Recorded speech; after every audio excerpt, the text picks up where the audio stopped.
absolutely clear that we will have to address this issue in the next Commission.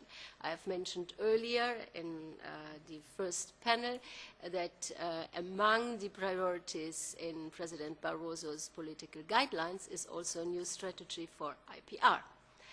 And in the context of this strategy on IPR, we will have to address this, because I come back to the piracy issue later, but one remedy to the phenomenon of piracy is certainly one key remedy, is the development of more attractive, user-friendly and cross-border legal services.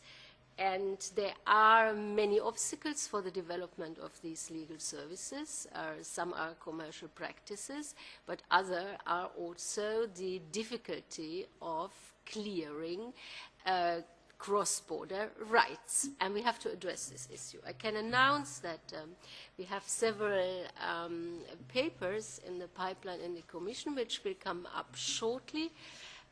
One reflection paper of the Commission services of DG Information Society and DG Markt, where we will ask all the pertinent questions and will ask for comments also on some ideas of how to address the issue of multi-territorial licensing. Another issue which needs to be addressed, that's absolutely clear, is that copyright has to be adapted in order to allow for easier digitization projects. According to estimates, for instance, of the British National Library, 40% of their books are orphan works. Now, if we have similar figures for other major libraries in Europe, and if we consider how difficult it is to clear the rights for orphan works today, especially again at a pan-European level, then it is obvious that we have to do something, and that we have to do it at European level, and that will be the subject of a forthcoming communication from the Commission on copyright in the knowledge economy. But on the other hand, we have to make copyright and the digital economy to work better together, and we have to make copyright and the internal market to work better together. But on the other hand, we have also to provide for effective copyright protection, because if there is no copyright protection anymore, then we think there will not much to be shared in the future.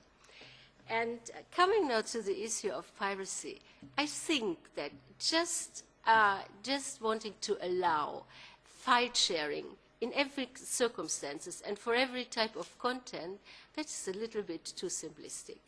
Let me give one example. If I go tomorrow in a cinema here in Brussels, at the first day of the theatrical release of a new film, I camcode this film. I make it then available on the internet to the rest of the world, hereby, just for fun, not as a commercial activity, just because I find this is a good sport to make this available to the rest of the world. That's not a commercial activity. It's a private activity. But it cannot be right, because it destroys the investment of a movie company into the production of this film. It destroys the cinema market, it destroys the DVD market, and it cannot be right. So we have to look into ways to address this issue, but we cannot just get away with protection for investment, because then tomorrow there will just be no movies made to share. Thank you.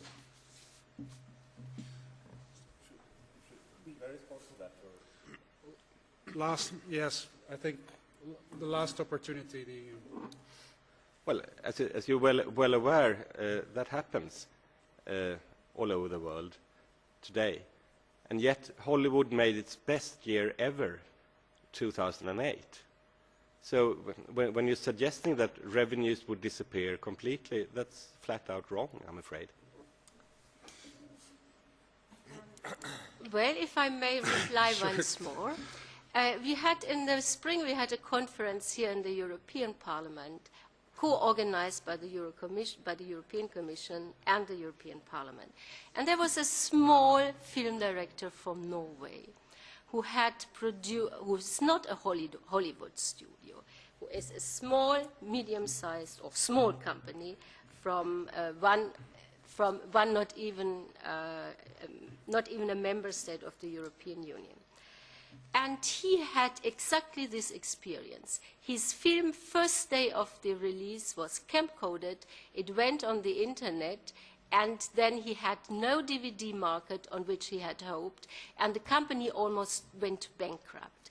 It doesn't happen yet on a large scale because there is not enough bandwidth currently. But with the rolling out of broadband, it will become as easy as it is currently with music.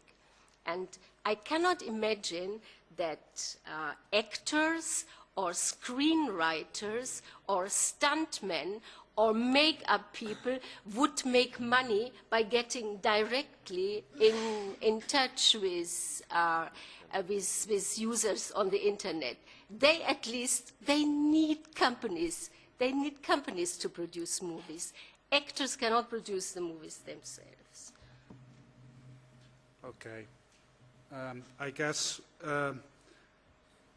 we would like to wrap up right now, because otherwise I think downstairs there will not be any drinks anymore for the reception. So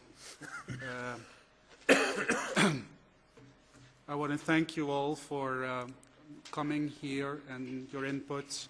And I will abstract to making a conclusion, because that